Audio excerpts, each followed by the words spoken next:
नमस्कार बच्चों, आज की अपने इस वीडियो में हम करेंगे अभाज्य, भाज्य, सम और विषम संख्याओं के बारे में। अभाज्य संख्याएं क्या होती हैं, भाज्य संख्याएं क्या होती हैं, सम और विषम संख्याएं क्या होती हैं, इनकी क्या पहचान है, ऐसी कौन सी संख्याएं हैं जिन्हें हम अभाज्य कहेंगे और ऐसी कौन सी संख्याएं हैं जिन्हें हम भाज्य कहेंगे। तो सबसे पहले हम लेते हैं अभाज्य।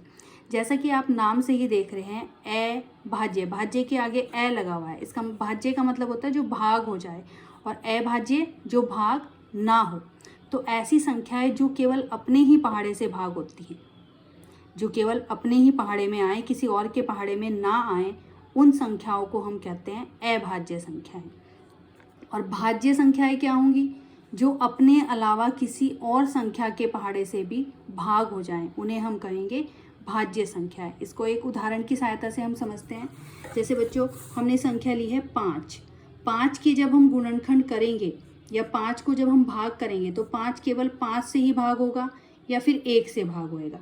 तो 5 के गुणनखंड 1 और 5 आ जाएंगे। इसी तरीके से दूसरा उदाहरण है 11। 11 जब हम भाग करेंगे तो 11 किस किस से भाग होगा? 1 से भाग हो जाएगा और 11 से। तो 11 के गुणनखंड क्या हो जाएंगे? 1 और 11। ऐसे ही 13 है। 13 को भी भाग किस किस से कर सकते हैं? 1 से और 13 से। तो 13 के गुणनखंड क्या हो जाएंगे? 1 और 13। तो जब हम इनके गुणनखंड देखते हैं तो इनके गुणनखंडों की संख्या केवल 2 होती है। एक तो 1 और दूसरा वह संख्या स्वयं। इसमें भी देखिए 11 में एक तो 1 है इसका गुणनखंड और दूसरा स्वयं 11 है। ऐसे ही 13 है। 13 में एक गुणनखंड 1 है और दूसरा 13 स्वयं है।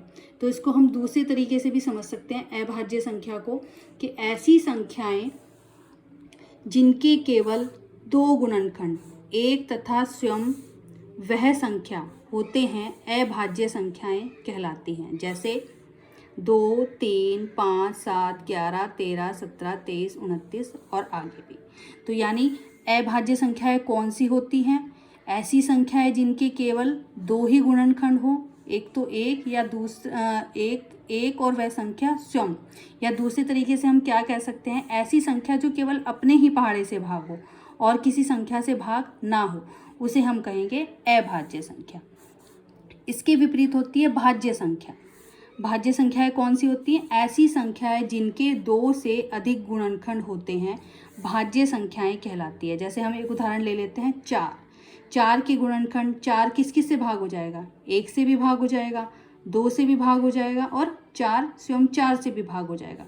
तो इसकी गुणनखंडों की संख्या कितनी हो जाएगी? 3। 1, 2 व 4। तो 2 से अधिक इसके गुणनखंड है, इसलिए ये भाज्य संख्या है। इसी प्रकार से 9 है। 9 3 के पहाड़े में भी आता है।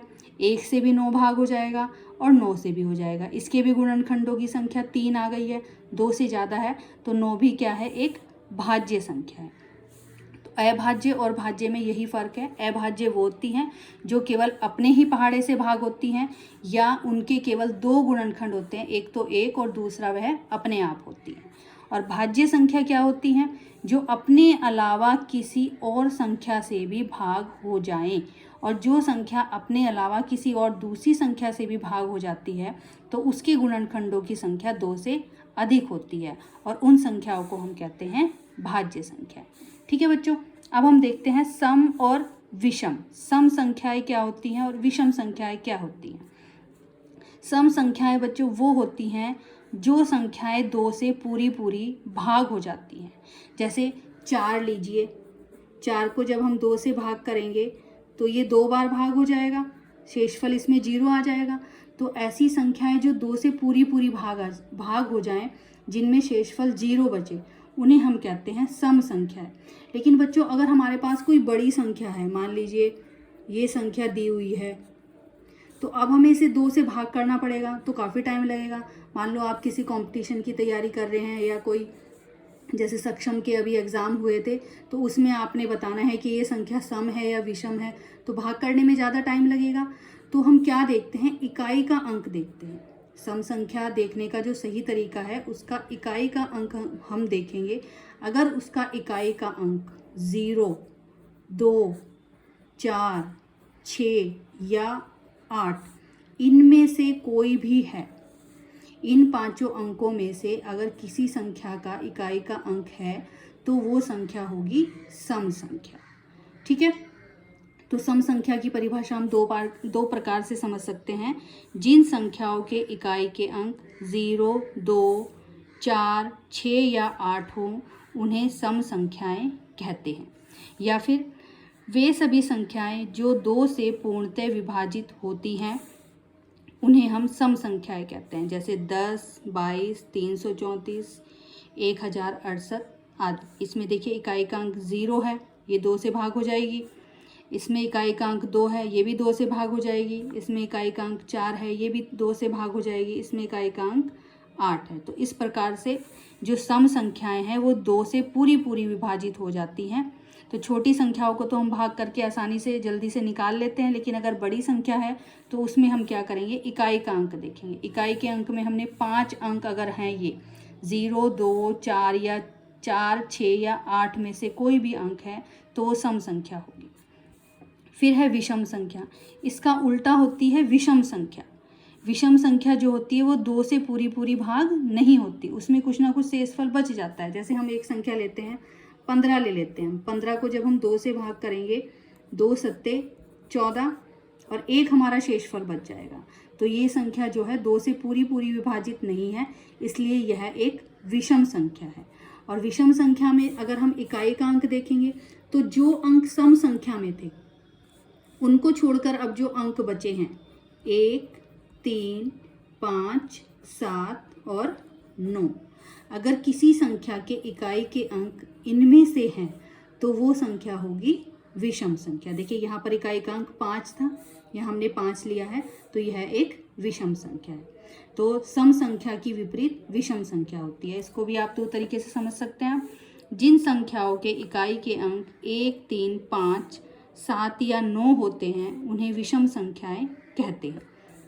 या वे सभी संख्याएं जो 2 से पूर्णतः विभाजित नहीं होती उन्हें विषम संख्याएं कहते हैं, जैसे 1, 3, 25, 307 आदि।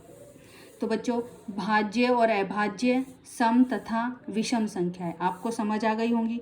इनमें कुछ याद रखने वाली बातें हैं, वो मैं आपको बता देती हूँ। एक जो है वो ना तो भाज्य संख्या है और ना ही अभाज्य संख्या।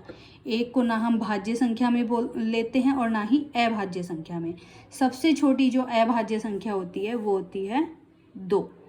ठीक है, 2 सबसे छोटी अभाज्य संख्या है जो एक सम संख्या भी है। 2 जो है वो सम संख्या भी है और अभाज्य भी है।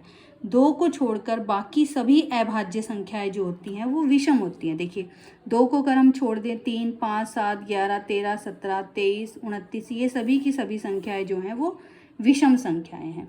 तो 2 ही एक ऐसी संख्या है जो सम है और अभाज्य भी है। तीसरा पॉइंट है, सबसे छोटी भाज्य संख्या 4 है।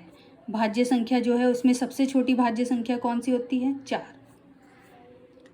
सबसे छोटी सम संख्या 2 है, सबसे छोटी विषम संख्या 1 है और 2 के अतिरिक्त सभी अभाज्य संख्याएं विषम है। तो ये बच्चों, ये बातें आपने ध्यान रखनी है कि 1 को ना तो हम भाज्य बोलेंगे और ना ही अभाज्य, और 2 जो है सबसे छोटी सम संख्या भी है और सबसे छोटी अभाज्य संख्या भी है। सबसे छोटी भाज्य संख्या 4 है, सबसे छोटी विषम संख्या 1 है। तो बच्चों, ये संख्याएं आपको समझ आ गई होंगी। अगले वीडियो में फिर से मिलेंगे, तब तक के लिए धन्यवाद।